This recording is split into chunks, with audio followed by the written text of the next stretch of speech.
என் மகளே, என் மகனே, இன்று கர்த்தர் உங்களுக்கு என்ன வாக்குத்தத்தம் கொடுக்கப் போகிறார் என்று நீங்கள் எதிர்பார்த்துக் கொண்டிருக்கிறீர்களா? அப்படிப்பட்ட என் ஜனமாகிய உங்களுக்கு வேதாகமத்திலிருந்து சொல்லுகிறேன். சங்கீதம் 94 அதிகாரம் 18 வசனம். என் கால் சறுக்குகிறது என்று நான் சொல்லும்போது, கர்த்தாவே, உமது கிருபை என்னை தாங்குகிறது என்று எழுதியிருக்கபடியாக, என் மகளே, என் மகனே, சில நேரங்களில் நீங்கள் தடுமாற்றம் அடைகிறீர்கள் அல்லவா? நீங்கள் நினைக்கக்கூடிய காரியங்களை உங்களால் நிறைவாக செய்ய முடியவில்லை அல்லவா? நாங்கள் எந்த காரியங்கள் செய்தாலும் அதிலே தடுமாற்றங்களாகவே உள்ளது என்று கலங்கிக் கொண்டிருக்கிறீர்கள் அல்லவா? அப்படிப்பட்ட என் ஜனமாகிய உங்களுக்கு கர்த்தராகிய நான் சொல்லுகிறேன். நீங்கள் உங்களுக்கு தடுமாற்றம் ஏற்படும் பொழுது நீங்கள் விசுவாசத்துடனே என்னை நோக்கி, கர்த்தாவே, என்னுடைய கால் சறுக்குகிறது என்று சொல்லும் பொழுது, உம்முடைய கிருபை என்னை தாங்குகிறது என்று விசுவாசத்துடனே சொல்லுங்கள். அப்பொழுது என்னுடைய கிருபையினால் உங்களை பாதுகாத்துக் கொள்வேன் என்று வாக்கு கொடுக்கிறேன். கிறிஸ்தவ பிள்ளைகளாக இருக்கக்கூடிய உங்களுக்கு உங்களுடைய வாழ்க்கையிலே சில சறுக்கல்கள் வரத்தான் செய்யும். அந்த மாதிரியான நேரங்களிலே உங்களை யாரோ தாங்கி நிறுத்துவது போல உங்களுக்கு தெரியும். உங்களுடைய கால்கள் இடரும் பொழுது, என் மகளே, என் மகனே, நீங்கள் இயேசுவே என்று கூப்பிடும் பொழுது என்னுடைய கிருபை உங்களை தாங்கும் என்று வாக்கு கொடுக்கிறேன்.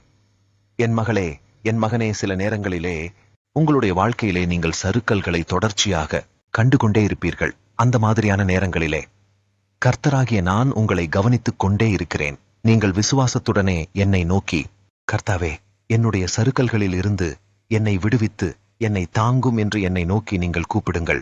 அப்பொழுது என்னுடைய கிருபை உங்களுக்கு பாதுகாப்பாக இருந்து உங்களை தாங்கும் என்று வாக்கு கொடுக்கிறேன். நீங்கள் சிந்திச்சு பாருங்கள். இப்பொழுது நீங்கள் சறுக்கல்களுக்குள் சிக்கிக் கொண்டிருக்கிறீர்களா?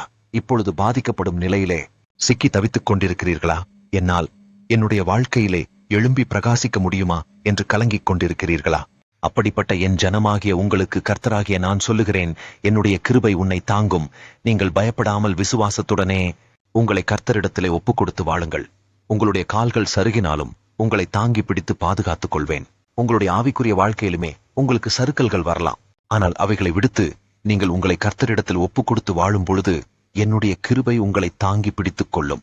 நீங்கள் விசுவாசத்துடனே உங்கள் உள்ளத்தில் கை வைத்து என்னை நோக்கி, கர்த்தாவே, இன்று நான் சறுக்கல்களுக்குள் சிக்கிக் கொண்டிருக்கிறேன். என்னுடைய பரிசுத்த வாழ்க்கையிலே எனக்கு ஒரு சறுக்கல்கள் வந்து கொண்டிருக்கிறது. நான் ஆபத்தான சூழ்நிலையிலே சிக்கிக் கொண்டிருக்கிறேன். என்னை காப்பாற்றும்படியாக உம்மை நோக்கி துதிக்கிறேன். கர்த்தாவே, உம்முடைய கிருபையினால் என்னை தாங்கி என்னை பாதுகாத்து வழி நடத்துவீராக. உங்களுடைய கரத்திலே என்னை ஒப்புக் கொடுத்து ஜெபிக்கிறேன் என்று என்னை நோக்கி நீங்கள் ஆராதியுங்கள். அப்பொழுது உங்களுடைய வாழ்க்கையிலே உங்களுடைய கால்கள் சறுக்கினாலும் என்னுடைய கிருபை நிமித்தம் உங்களை தாங்கி பிடித்து பாதுகாத்து உங்களுடைய வாழ்க்கையிலே வழி நடத்துவேன் என்று வாக்கு கொடுக்கிறேன். அதுக்கு முதலில் நீங்கள் கர்த்தரை விசுவாசிக்க வேண்டும். விசுவாசத்துடனே கர்த்தரை பற்றி கொண்டு உங்களுக்கு இருக்கக்கூடிய சறுக்கல்களை கர்த்தரிடத்திலே ஒப்புக் கொடுத்து ஜெபிக்க வேண்டும். என் மகளே, என் மகனே, இன்று உங்களுக்கு என்ன பிரச்சனைகளுக்குள் முடங்கி இருக்கிறீர்கள்? உங்களுடைய வாழ்க்கையிலே கடன் பிரச்சனையில் இருக்கிறீங்களா? வேலை இல்லாமல் இருக்கிறீங்களா? வியாபாரங்கள் இல்லாமல் இருக்கிறீங்களா? படிப்பு சரியாக வரமாட்டேங்குது என்று கலங்கிக் கொண்டிருக்கிறீங்களா? குடும்பத்தில பிரச்சனையாக இருக்கிறது என்று கலங்கிக் கொண்டிருக்கிறீங்களா? அப்படிப்பட்ட என் ஜனமாகிய உங்களுக்கு கர்த்தராகிய நான் சொல்லுகிறேன், இவைகளை விடவும் உங்களுக்கு மிகப்பெரிய பிரச்சனையாக பாவ பிரச்சனைகள் உள்ளது. என் மகளே, என் மகனே, நீங்கள் செய்யக்கூடிய பாவமானது உங்களுடைய ஆத்மாவை பாதிக்கும். அதனால் உங்களுடைய சந்தோஷம், கர்த்தரிடத்திலே உங்களுக்கு இருக்கக்கூடிய விசுவாசம், நம்பிக்கை, இவைகள் எல்லாமே நீங்கள் செய்யக்கூடிய பாவத்தினால் பாதிக்கப்படும். உங்களுக்கு வேதாகமத்திலிருந்து சொல்லுகிறேன். சங்கீதம் 65 அதிகாரம் 3 வசனம். அக்கிரம விஷயங்கள் என்மேல் மிஞ்சி வல்லமை கொண்டது. தேவரீரோ எங்கள் மீறுதல்களை நிவிர்த்தியாக்குகிறீர் என்று எழுதியிருக்கபடியாக, என் மகளே, என் மகனே, உங்கள் மீது அக்கிரமங்கள் வந்து விடுகிறதா? என்னுடைய அக்கிரமங்கள் எனக்கு வந்து கொண்டே இருக்கிறது. என்னால் அவைகளில் இருந்து விடுபடவே முடியவில்லை. என் மகளே, என் மகனே, பாவத்தினால் நீங்கள் பாதிக்கப்படுவதனால் மட்டுமல்லாமல் உங்களுடைய ஆத்மாவும் உங்களை சுற்றி இருக்கக்கூடியவர்களும் பாதிக்கப்படுவார்கள். நீங்கள் செய்யக்கூடிய ஒவ்வொரு பாவங்களுக்கும் உங்களுக்கு பாவ வல்லமை உண்டு. அக்கிரம விஷயங்கள் மிஞ்சி உங்களை ஆட்கொள்ளும் பொழுது உங்களுக்கு சோதனைகள் பெருகும்.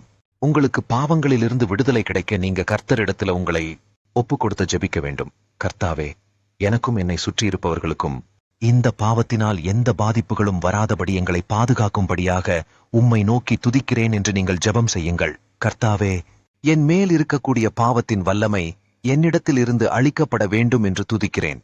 நீங்கள் கர்த்தரிடத்திலே உங்களை ஒப்புக் கொடுத்து ஜெபிக்கும் பொழுது கர்த்தராகிய நான் உங்களுக்கு ஜெயம் கொடுப்பேன். பாவம் இனிமேல் உங்களை மேற்கொள்ளாதபடி உங்களுக்கு பலன் கொடுத்து உங்களை தாங்கி வழி நடத்துவேன். நீங்கள் விசுவாசத்துடனே உங்கள் உள்ளத்தில் கை வைத்து, கர்த்தாவே, இந்த அக்கிரமங்கள் என்னை மிஞ்சி என் மீது பலன் கொள்ளுகிறது. என்னால் இவைகளில் இருந்து விடுபட முடியவில்லை. கர்த்தாவே, எனக்கு இவைகளில் இருந்து விடுதலை கொடுங்கள். உம்முடைய இரத்தத்தினாலே என்னை பரிசுத்தப்படுத்தி என்னை ஆசீர்வதிக்கும்படியாக உம்மை நோக்கி துதிக்கிறேன். கர்த்தாவே, எனக்கு ஜெயம் கொடுத்து நான் பரிசுத்தமுள்ள வாழ்க்கை வாழ எனக்கு உதவி செய்யும் என்று என்னை நோக்கி நீங்கள் ஆராதியுங்கள். அப்பொழுது உங்களின் ஜெபத்திற்கு செவி கொடுத்து உங்களுக்கு இறங்கி உங்களுக்கு அற்புதங்களையும் ஆசீர்வாதங்களையும் நிறைவாக கொடுப்பேன் என்று வாக்கு கொடுக்கிறேன். என் மகளே, என் மகனே, உங்களுடைய வாழ்க்கையிலே நீங்கள் சந்தோஷமாக இருப்பதற்கும் உங்களை மகிழ்ச்சியாய் வாழ வைப்பதற்கும் கர்த்தராகிய நான் உங்களுக்கு பரிசுத்தமான வாழ்க்கையை அமைத்து தருவேன். அதுக்கு நீங்கள் கர்த்தரை விசுவாசிக்க வேண்டும். நீங்க கர்த்தரிடத்தில் உங்களை ஒப்புக் கொடுத்து கர்த்தருடன் நடக்க ஆரம்பித்து விட்டீர்கள் என்றால் உங்களுக்கு பரிசுத்த வாழ்க்கை கிடைத்துவிடும். உங்களுக்கு வேதாகமத்திலிருந்து சொல்லுகிறேன். நீதிமொழிகள் 30ஆம் அதிகாரம் 5ஆம் வசனம், தம்மை அண்டிக் கொள்ளுகிறவர்களுக்கு அவர் கேடகமானவர் என்று எழுதியிருக்கபடியாக நீங்கள் கர்த்தரிடத்திலே உங்களை ஒப்புக் கொடுத்து வாழும் பொழுது கர்த்தராகிய நான் உங்களுக்கு கேடகமாக இருப்பேன் என்று வாக்கு கொடுக்கிறேன். உங்களுடைய வாழ்க்கையிலே நீங்கள் கடந்து செல்லக்கூடிய பாதைகளிலே உங்களுக்கு எத்தனையோ ஆபத்துக்கள், உங்களுக்கு எதிராக எழும்பக்கூடிய சத்துருக்களினால் உண்டாகக்கூடிய கிரியைகளுக்கும் உங்களுக்கு எதிராக எழும்பக்கூடிய பொல்லாத பிசாசின் கிரியைகளுக்கும் இந்த மாதிரியான நேரங்களிலே உங்களை பாதுகாக்க கர்த்தராகிய நான் உங்களுக்கு கேடகமாக இருக்கிறேன். நீங்கள் பரிசுத்த வாழ்க்கையிலே செல்லும் பொழுது உங்களுக்கு கலக்கங்கள், வேதனைகள், துக்கம், போராட்டங்கள் வரலாம். ஆனால் இவைகளை குறித்து நீங்கள் பயப்படாமல் இருங்கள். கர்த்தராகிய நான் உங்களுக்கு முன்னதாக கேடகமாக உங்களுக்கு இருந்து உங்களை பாதுகாக்கிறேன் என்று வாக்கு கொடுக்கிறேன். நீங்கள் இந்த வேதாகம வாக்குத்தத்தத்தினை விசுவாசிக்கும் பொழுது உங்கள் உள்ளத்திலே மகிழ்ச்சியும் சந்தோஷமும் நிறைவாக பொங்கும். கர்த்தராகிய நான் உங்களுக்கு முன்னதாக கேடகமாக இருப்பது உங்களுக்கு எவ்வளவு பெரிய ஆசீர்வாதம் என்பதை எண்ணி பாருங்கள். கர்த்தராகிய என்னை நீங்கள் விசுவாசிக்கும் பொழுது நான் உங்களுக்கு முன்பாக நின்று உங்களை பாதுகாப்பேன். நீங்கள் சேதப்படும்படியாக கர்த்தராகிய நான் உங்களை விடமாட்டேன். நீங்கள் விசுவாசத்துடனே என்னை நோக்கி, கர்த்தாவே, எனக்கு கேடகமாக இருப்பதற்கு உமக்கு ஸ்தோத்திரம், நீங்கள் எனக்கு பாதுகாப்பாக இருப்பதற்கு உமக்கு கோடான கோடி நன்றி, எங்களுக்கு எதிராக எழும்பக்கூடிய எல்லா காரியங்களிலும் எங்களை பாதுகாத்து வழிநடத்துவதற்காக உமக்கு ஸ்தோத்திரம் என்று என்னை நோக்கி நீங்கள் ஜெபத்தினிலே ஆராதியுங்கள். அப்பொழுது உங்களுக்கு வரக்கூடிய அநேக காரியங்களில் இருந்து உங்களை பாதுகாத்து வழிநடத்துவேன் என்று வாக்கு கொடுக்கிறேன். நீங்கள் கர்த்தரிடத்திலே உங்களை ஒப்புக் கொடுத்து நீதிமான்களாக வாழும் பொழுது உங்களுடைய ஜெபத்திற்கு செவி கொடுப்பேன் என்று வாக்கு கொடுக்கிறேன். உங்களுக்கு வேதாகமத்தில் இருந்து சொல்லுகிறேன். ஏசாயா 58ஆம் அதிகாரம் 9ஆம் வசனம், அப்பொழுது நீ கூப்பிடுவாய், கர்த்தர் மறு உத்தரவு கொடுப்பார், நீ சத்தமிடுவாய், இதோ நான் இருக்கிறேன் என்று சொல்லுவார் என்று எழுதியிருக்கபடியாக என் மகளே, என் மகனே, நீங்கள் என்னை நோக்கி கூப்பிட்டால் கர்த்தராகிய நான் கட்டாயம் உங்களுக்கு பதில் தருவேன். ஆபத்து காலத்திலே நீங்கள் என்னை நோக்கி சத்தமிடுவீர்கள். அப்பொழுது உங்களுக்கு நான் இருக்கிறேன் என்று சொல்லுவேன்.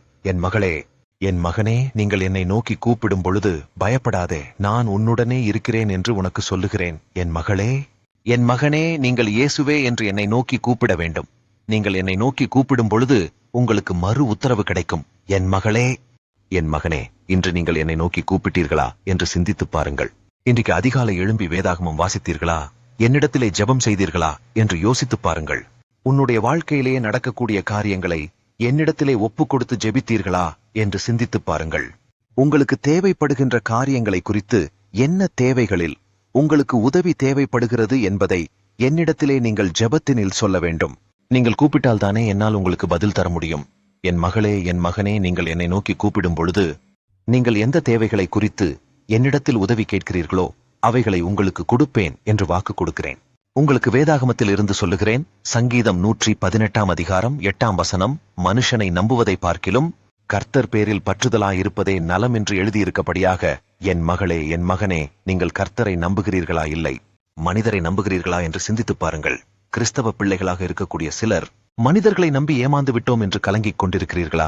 அப்படிப்பட்ட என் ஜனமாகிய உங்களுக்கு கர்த்தராகிய நான் சொல்லுகிறேன், நீங்கள் மனிதர்கள் மீது நம்பிக்கை வைக்காமல் கர்த்தர் மீது நம்பிக்கை வைத்தீர்கள் என்றால் கர்த்தராகிய நான் உங்களை பாதுகாத்துக் கொள்வேன் என்று வாக்கு கொடுக்கிறேன். கர்த்தராகிய நான் உங்களுக்கு சில மனிதர்களின் மூலமாக உதவிகளை செய்வேன். நீங்கள் அந்த உதவிகளை உங்களுக்கு புரிந்த மனிதர்களுக்கு விசுவாசமாக இருப்பதை காட்டிலும் கர்த்தரிடத்திலே நீங்கள் விசுவாசமாக இருப்பது உங்களுக்கு நலம். சில காரியங்களில் நீங்கள் மனிதர்கள் மீது நம்பிக்கை வைத்து அதனால் நீங்கள் ஏமாற்றம் அடைந்து இருக்கிறீர்களா?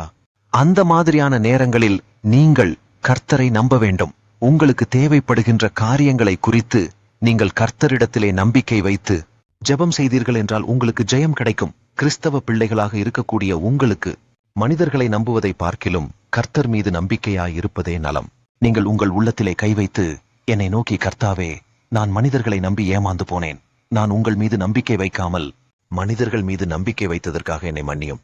கர்த்தாவே, இந்த வேதாகம வாக்குத்தத்தத்தின்படி இனிமேல் நான் செயல்படுவேன் என்று உம்மிடத்தில் என்னை ஒப்புக் கொடுத்து ஜெபிக்கிறேன். கர்த்தாவே, நான் இனிமேல் யாரையும் நம்ப மாட்டேன், நீங்க மட்டும்தான் என்னுடைய ஒரே நம்பிக்கை என்று என்னை நோக்கி நீங்கள் துதியுங்கள். அப்பொழுது உங்களின் ஜெபத்திற்கு செவி கொடுத்து, நீங்கள் என் மீது வைத்த நம்பிக்கைக்கு ஜெயம் கொடுப்பேன் என்று வாக்கு கொடுக்கிறேன். நீங்கள் என்னை பற்றி கொள்ளும்போது உங்களுக்கு அற்புதங்களும் ஆசீர்வாதங்களும் நிறைவாய் கிடைக்கும்.